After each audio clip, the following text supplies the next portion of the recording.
خدا کو کیسے ظاہر کریں؟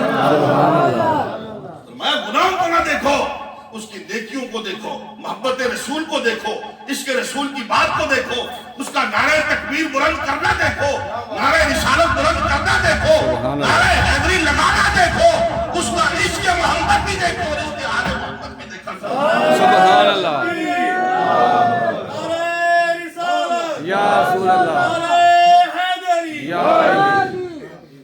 تم گناہوں کی بات کرتے ہو، گناہ تو ہر بندہ کرتا ہے، کیونکہ انسان تو خطا کا پتلا ہے۔ آج انسان مرکب من الخطاء والنسیان، انسان تو بنا ہی خطا سے ہے، نسیان سے ہے، بھولتا ہے، گناہ کرتا ہے، بھٹکتا ہے۔ اسی لیے تو رب نے فرمایا اے محبوب نے کہہ دو اذا جاء نصر اللہ والفتح ورأیت الناس يدخلون فی دین اللہ افواجا فسبح بحمد ربک واستغفرہ انہ کان توابا۔ کہا کہ تمہارا کام ہے بخشش مانگنا، سوال کرنا، مغفرت کو مانگتے رہنا، انہ کان توابا، تمہاری توبہ کو قبول کرنے والا ہے۔ نعرہ رسالت، یا رسول اللہ، نعرہ حیدری، یا علی۔ یہ ذوق جو دینی ذوق ہے، اور خاص طور پر سرکار دو عالم صلی اللہ تعالیٰ علیہ وسلم کی ذات اقدس کے ساتھ انسان کی جو دلی اور قلبی جو کیفیت ہے، محبت والی اور عشق والی، یہ کیفیت ہم نے بڑے بڑے پڑھے لکھے لوگوں میں دیکھا کہ ان کو یہ حاصل نہیں ہے۔ یہ کیفیت علم سے نہیں ملتی، یہ کیفیت نوافل پڑھنے سے نہیں ملتی، یہ کیفیت صدقہ اور خیرات کرنے سے نہیں ملتی، دستار باندھنے سے نہیں ملتی، داڑیاں لمبی رکھنے سے نہیں ملتی، اور ساری ساری رات عبادت کرنے سے، سارا سارا دن روزہ رکھنے سے وہ کیفیت نہیں ملتی۔ محبت مصطفیٰ کی کیفیت اسی کو ملتی ہے جس پر مصطفیٰ۔ سبحان اللہ، اللہ اکبر، یا رسول اللہ، یا علی، زندہ آباد۔ اور یہ کیفیت اگر کسی کو مل جائے تو اسے غمگین ہونے کی ضرورت نہیں ہے، کیونکہ وہ دیکھ لے گا اپنی آنکھوں سے کہ بڑی بڑی داڑھیوں والے اور نمازیں پڑھنے والے، روزے رکھنے والے اور بڑی بڑی باتیں دین کی چھوڑنے والے وہ وہاں جہنمیوں کی صف میں کھڑے ہوں گے، اور محمد کے غلام نعرہ رسالت لگاتے ہوئے محمد کے ساتھ جنت میں۔ سبحان اللہ، یا رسول اللہ، یا رسول اللہ۔ اس لیے میں سمجھتا ہوں کہ یہ کیفیت اور یہ جذبہ عشق مصطفیٰ کا یہ کوئی معمولی جذبہ نہیں ہے، یہ عام جذبہ نہیں ہے۔ اگر نماز میں کوتاہی رہ گئی تو قابل عفو ہے، قابل معافی جرم ہے۔ اگر روزہ میں کوتاہی ہو گئی تو قابل عفو جرم ہے۔ اگر تم نے بہت کچھ خطائیں کر لی تو وہ قابل عفو ہیں، لیکن محبت مصطفیٰ میں کمی رہ گئی تو سن لو، پھر تمہیں دنیا میں بھی ذلت ہوگی، قبر میں بھی ذلت ہوگی، اور میدان محشر میں بھی تمہیں ذلت کا سامنا کرنا پڑے گا۔ کہ حضور کی محبت ہر فرض سے بڑا فرض ہے، حضور کا پیار ہر فرض سے بڑا پیار ہے۔ اگر نماز کا فرض ادا کر لیا لیکن فرض محبت کو ادا نہ کیا، فرض عشق رسول کو ادا نہ کیا، اور محبت رسول کی فرضیت یہ میں بیان نہیں کر رہا، جس قرآن نے تمہیں نماز کی فرضیت کا سبق دیا ہے وہی قرآن تمہیں محمد مصطفیٰ کے عشق اور اس کی محبت کا حکم دے رہا ہے۔ سبحان اللہ۔ یہ کوئی ہمارا پسندیدہ یہ مضمون ضرور ہے، لیکن صرف ہماری پسند کا اس میں دخل نہیں ہے، صرف یہ سینے کے زور کی بات نہیں ہے، یہ قرآن کی بات ہے، یہ دین کی بات ہے، یہ شریعت کی بات ہے۔ اگر انسان کے پاس ساری پونجیاں اعمال کی موجود ہوں، حضور کا ادب حاصل نہ ہو، حضور کی تعظیم نہ نصیب ہوئی ہو، حضور کا عشق اور پیار اگر اسے نصیب نہ ہوا تو مجھے رب کعبہ کی عزت کی قسم ہے کہ وہ شخص ناکام اور نامراد ہے، وہ کامیاب نہیں ہے۔ کہ نمازیں بھی اسی کی قبول ہوتی ہیں جس کے دل میں محبت مصطفیٰ موجود ہوتی ہے۔ سبحان اللہ۔ ابو بکر صدیق نماز پڑھا رہے ہیں اور صحابہ کی جماعت صدیق اکبر کے پیچھے کھڑی ہے، مسجد نبوی کا پاکیزہ ماحول ہے۔ اب مجھے بتائیں کہ ابو بکر صدیق سے بڑی اور اعلیٰ نماز کس کی ہو سکتی ہے؟ ابو بکر صدیق سے بڑھ کر کسی کی نماز ہو سکتی ہے؟ نبی کریم علیہ السلام نے فرمایا کہ ابو بکر، ایک مرتبہ آپ نے بلال سے فرمایا کہ بلال ہر وقت میرے پاس نہ بیٹھا کر، مجھے وقفے وقفے سے ملا کر، थोड़ा थोड़ा तवक्कुफ किया कर, कभी मिल लिया, कभी दरमियान में वक्फा भी कर लिया कर, हर वक्त मेरी मजलिस में ना बैठा कर। तो सिद्दीक अकबर भी पास मौजूद थे, तो आप वहां से तशरीफ ले गए। एक दिन गुजर गया, 2 दिन गुजर गए, 3 दिन गुजर गए कि सिद्दीक अकबर हुजूर की बारगाह में हाजिर न हुए। बड़ी खास बात मैं अर्ज कर रहा हूं। नबी करीम अलैहिस्सलाम ने जब नजर दौड़ाई तो सहाबा किराम के अंदर सिद्दीक मौजूद नहीं है। हुजूर ने फरमाया कि बिलाल, आज 3 दिन हो गए मुसलसल मैं देख रहा हूं कि मुझे सिद्दीक नजर नहीं आ रहे। अर्ज की, या रसूलल्लाह, वो तो अपने मजरा पर गए हुए हैं, ज़राअत जहाँ करते हैं वहां डेरे पर गए हुए हैं। नबी अलैहिस्सलाम ने फरमाया कि बिलाल जाओ सिद्दीक को बुला के लाओ। हजरत बिलाल हबशी जाते हैं, हजरत सिद्दीक अकबर की खिदमत में हाजिर हुए। अर्ज की, आपको सरकार याद करते हैं। सिद्दीक अकबर अब वहां से फौरन भागते हुए उन्हीं कदमों हुजूर की बारगाह में हाजिर हुए। जब सरकार की खिदमत में आए तो सरकार ने चेहरा मुबारक फेर दिया। उन्होंने सलाम अर्ज किया, सलाम अलैका या रसूलल्लाह। तो आपने चेहरा मुबारक फेर लिया। फिर इधर से होकर सलाम किया तो सरकार ने चेहरा मुबारक इधर कर लिया। फिर इधर से आकर फिर सलाम किया, फिर हुजूर ने चेहरा फेर दिया। तो सिद्दीक अकबर फरमाते हैं कि मैं आगे होकर बढ़कर मैंने देखा कि कभी इत्तेफाक से पहले ऐसे कभी हुआ नहीं मुझसे। तो आज वजह क्या है? तो मुझे हुजूर ने बुलाया भी खुद है, फिर मैं सलाम अर्ज कर रहा हूँ, हुजूर चेहरा मुबारक फेर रहे हैं, सलाम का जवाब भी नहीं अता फरमा रहे, निगाह रहमत भी नहीं फरमा रहे। वजह क्या है?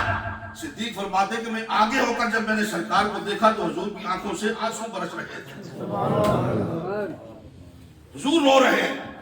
अर्ज की, या रसूलल्लाह, ये क्या बात है? ये किस सबब से रोना हुआ? आपने फरमाया कि सिद्दीक, तू आज 3 दिन हो गए मेरी मजलिस में हाजिर नहीं हुआ। या रसूलल्लाह, आपने तो खुद फरमाया था कि हर वक्त मेरी बारगाह में ना बैठा करो, वक्फे वक्फे से मिला करो। तो आपने फरमाया कि तुझे मैंने कब कहा था कि तू मेरी मजलिस से दूर हो जा? तो ये इलाज तो मैंने दूसरों का किया था। सिद्दीक, तेरी शान और तेरा मकाम मुझ मोहम्मद की निगाह में ये है, अगर तू मेरी बारगाह में मौजूद न हो तो मुझे रब की तरफ से भी तवज्जो हटा कर कभी कभी तेरी तरफ तवज्जो करना पड़ता है। सुभान अल्लाह। ताजदारे हत्मे नबूवत जिंदाबाद जिंदाबाद ताजदारे हत्मे नबूवत जिंदाबाद ताजदारे जिंदाबाद हत्मे नबूवत जिंदाबाद। तहकीक। अच्छा, फरमाया कि सिद्दीक, तू अगर मेरी मजलिस में मौजूद होता है ना तो फिर मैं जम कर अपने रब की तरफ मुतवज्जे रहता था, फिर मैं किसी और की तरफ मुतवज्जे नहीं होता। और जब तू मेरी बारगाह में हाजिर नहीं होता तो फिर पूरी तरह मैं मुतवज्जे उधर भी नहीं हो सकता कि मेरे दिल में फिर भी तेरी तरफ ख्याल रहता है। वो सिद्दीक अकबर जिसका हुजूर की बारगाह में ये मकाम और मर्तबा हो, वो नमाज पढ़ा रहे हो और हुजूर तशरीफ लाए। मैं जो अदब की आपको बात बता रहा था, इश्क और मोहब्बत की जो बात आपको सुनाकर मैं की, शायद किसी के जेल में ये भी बात आ जाए, कहाँ नमाज और कहाँ मोहब्बत। मैंने कहा करीब करीब, घबराने की बात नहीं है। तुमने सिर्फ नमाजों को ही निजात का जरिया समझा है, और हकीकत यह है कि नमाजें यकीनन आमाल तोड़े जाएंगे बंदे के, लेकिन नमाज किसकी नमाज का वजन होगा?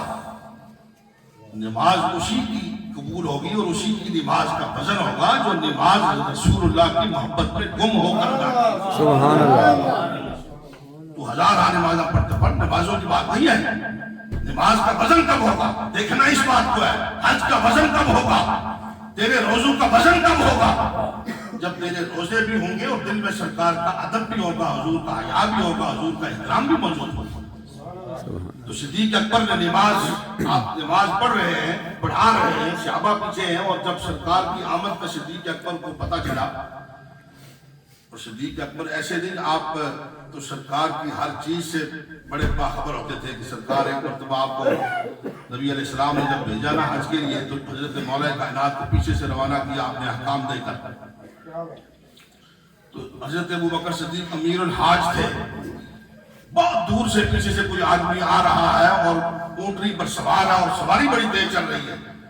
तो सिद्दीक अकबर के साथ बहुत सारे लोग थे जो हज के लिए गए, सहाबा इकराम का पूरा जमे नफीर था। तो आप ठहर गए। सहाबा ने कहा कि या अमीरुल मोमिनीन, क्या वजह है? फरमाया मुझे हुजूर की ऊंटनी के आने की खुशबू महसूस हो रही है, मुझे यूं लग रहा है कि हुजूर की ऊंटनी आ रही है। बहुत दूर थी वो ऊंटनी, अभी काफी मसाफत पर थी, किसी को नजर नहीं आ रहा कि कौन आ रहा है, लेकिन सिद्दीक तो हुजूर की ऊंटनी के कदमों से चलने की जो आहट होती थी, सिद्दीक अकबर उसको भी पहचाना करते थे। सुभान अल्लाह। मजाज शनासा मुस्तफा था, हजूर के मिजाज को सिद्दीक से बढ़कर कौन समझ सकता है। कहा कि मुझे लगता है कि सवारी भी सरकार की है, ऊँटनी हजूर की आ रही है। फरमाया नजर तो नहीं आ रहा। फरमाया तुम्हें नजर नहीं आ रहा, पर मेरे कानों की आहट ये बता रही है ये कोई और ऊँटनी नहीं है, ये मोहम्मद की ऊँटनी आ रही है। सुभान अल्लाह, अल्लाहु अकबर, रिसालत, या रसूल अल्लाह, नारे हैदरी, या अली, नारे तहकीक। हक चार यार। जब आपकी ऊँटनी आई सिद्दीक अकबर के पास, हज़रत अली पाक तशरीफ लाए, तो उस वक्त ऊँटनी उनके पास नहीं, वो ऊँटनी रसूलुल्लाह की थी उनके पास। तो सिद्दीक अकबर नमाज पढ़ा रहे हैं, हजूर आ गए। आपने हजूर की आमद को महसूस किया तो मुसल्ला छोड़ना शुरू कर दिया, मुसल्ले से पीछे हट रहे हैं, नमाज पढ़ा रहे हैं। अब कई बेवकूफों ने तो ये भी फतवा दिया कि नमाज में अगर हजूर का जिक्र का ख्याल आ जाए तो नमाज भी बातिल हो जाती है, और उस पर दलाइल भी कायम किए। लेकिन मुसलमानों, आखिरी बात मैं अर्ज करके गुफ्तगू समेटता हूँ। अब सिद्दीक अकबर का मकाम का थोड़ा सा इशारा मैंने आपको दिया। जब सिद्दीक का अपना मकाम इतना आला है तो उसकी नमाज का मकाम कितना आला होगा। और उस नमाज के अंदर जब सरकार आए तो अब हक तो यही था, जो इमाम नमाज पढ़ा रहा होता है, कोई वक्त का बादशाह आ जाए, कोई अमीर आ जाए, कोई गरीब आ जाए, किसी के लिए मुसल्ला छोड़ना जायज नमाज की हालत में नहीं है। लेकिन सिद्दीक जानते थे कि ये मुसल्ला मेरे बाप का नहीं है, ये मुसल्ला मोहम्मदुर रसूलुल्लाह का। सिद्दीक अकबर नमाज पढ़ा रहे हैं, हुजूर आए, सिद्दीक अकबर अपने कदम पीछे हटा रहे हैं और नबी अलैहिस्सलाम ने इशारा फरमाया कि सिद्दीक खड़े रहो, नमाज पढ़ाओ। लेकिन बावजूद इसके सिद्दीक पीछे हटे। हजूर मुसल्ले पर जलवा कर हुए, बकिया नमाज हजूर ने पढ़ाई। बाद में सरकार ने फरमाया कि अबू बकर, जब मैं तुझे कह रहा था कि मुसल्ले पर खड़ा रहे और नमाज पढ़ाता रहे, तो पीछे क्यों हटा। अर्ज की माँ कान इब्न अबी कुहाफा अन युसल्लिया बैन रसूलिल्लाह, या रसूलल्लाह, अबू कुहाफा के बेटे अबू बकर के ये लायक न था जिस मजलिस में मोहम्मद हो अबू बकर मुसल्ले पर खड़े होकर नमाज पढ़ाए। ये मेरी शान है। नारे तकबीर, अल्लाह, नारे रिसालत, या रसूल अल्लाह, नारे तहकीक, हक चार यार, नारे हैदरी। या अली। इससे आप अंदाजा करें कि कैसी नमाजें थी सहाबा इकराम की। और किसी सहाबी ने यह फतवा नहीं दिया कि अबू बकर सिद्दीक उन्हें नमाज में ये क्या काम करते थे, तेरी तो नमाज बातिल होती। तो सब सहाबा ने हजूर के पीछे नमाज पढ़ी। सहाबा ने दौरान नमाज भी हजूर के अदब का सबक उम्मत को सिखाया। दुआ करें अल्लाह तबारक व तआला हमें भी वो सबक सीखने की और वो अदब करने की तौफीक अता फरमाए और इसी अदब में जिंदगी और मौत नसीब फरमाए। व आखिरु दावाना अनिल हम्दुलिल्लाहि रब्बिल आलमीन।